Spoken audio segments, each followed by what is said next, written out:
You're watching KRQE News 13.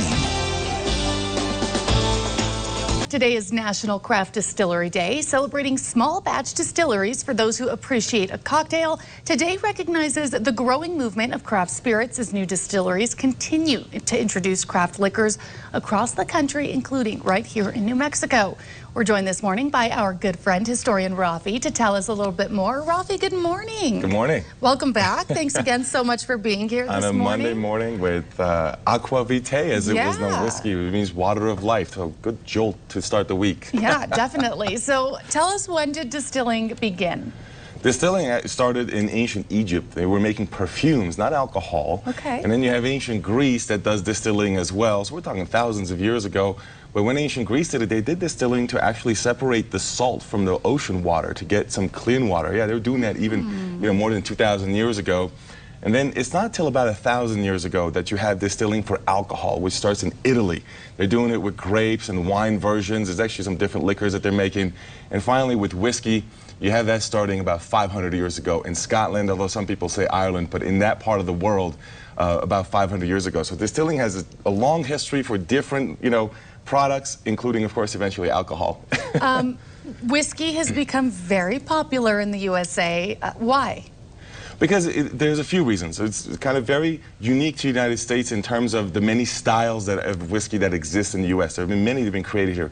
For example, bourbon has been created in the United States. But another reason is, of course, immigration from Scotland and Ireland in the early part of the colonial period in the United States, or what becomes the United States, and they bring that distilling process from Scotland and Ireland over here to the United States. In fact, and I would say reason number 3 is George Washington, because, he's a father of the country. He himself was a distiller, although when he made whiskey, they didn't age it. So the whiskey back then was clear, believe it or not, so it tasted very different. But Washington, of course, was also involved in the Whiskey Rebellion. He helped put it down.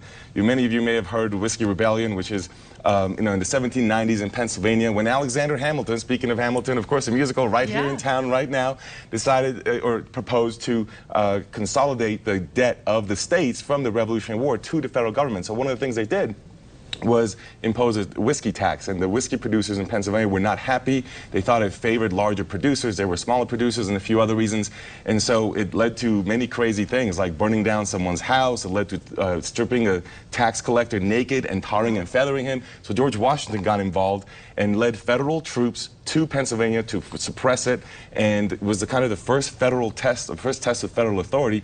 And the final thing I would say that makes whiskey so popular in the U.S.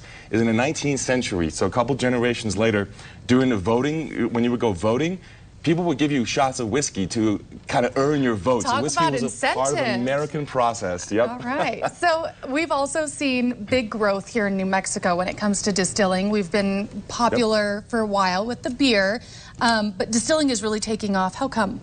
Distilling in New Mexico, I would say, focuses more on the Mezcal, right, and the tequilas. And we have a couple options right there. So yes, we have the brewers with the beer, and then distilling on the liquor focuses right there. So we have a couple of whiskeys. We have the red corn and the blue corn whiskey. And then we have the New Mexico versions of tequila and mezcal.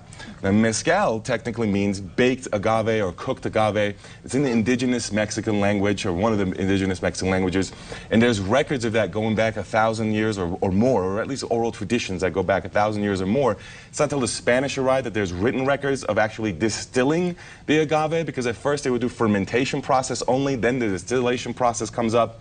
And tequila, of course, comes from a specific part of Mexico, in Tequila, Mexico, and in and around, and is a specific process, but technically is a type of mezcal.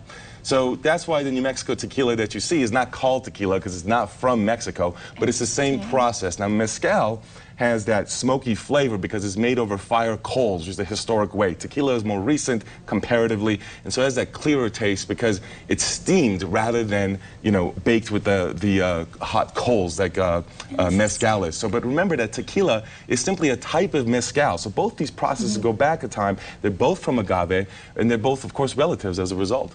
Raffi, where can we go for more information?